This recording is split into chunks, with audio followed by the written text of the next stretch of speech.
distance or the thickness of the dielectric slab, then this type of an arrangement is said to be in a parallel combination.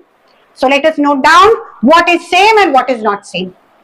Fine? Okay. First, A1 plus A2 is equal to A. Therefore, for both slabs, area not same. Then, K1 and K2 are the dielectric constants. They can be same or not same, but they are different from K is equal to 1. Okay? Then, what about the distance between the two plates for each slab? Same. And when you look at the visual, you can see that the plates are vertical and the slabs are horizontal with respect to the plates in this situation. Okay, the plates can be horizontal and the slabs can be vertical. Then also it is a parallel combination. So what is the visual here? Visual,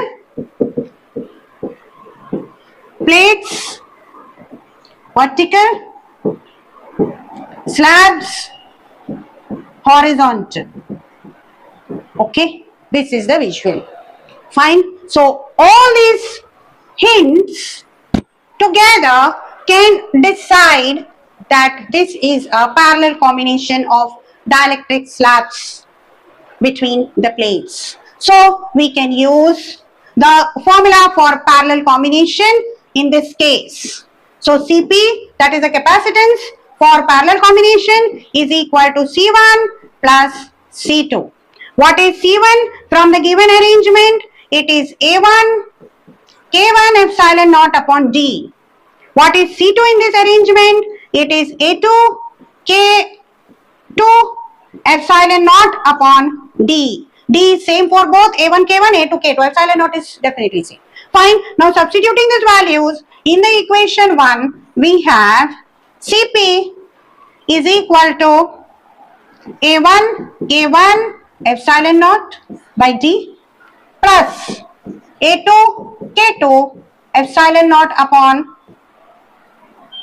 D.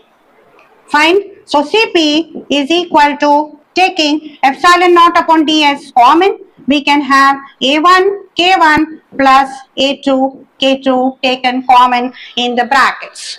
So this is the value of parallel combination for this arrangement.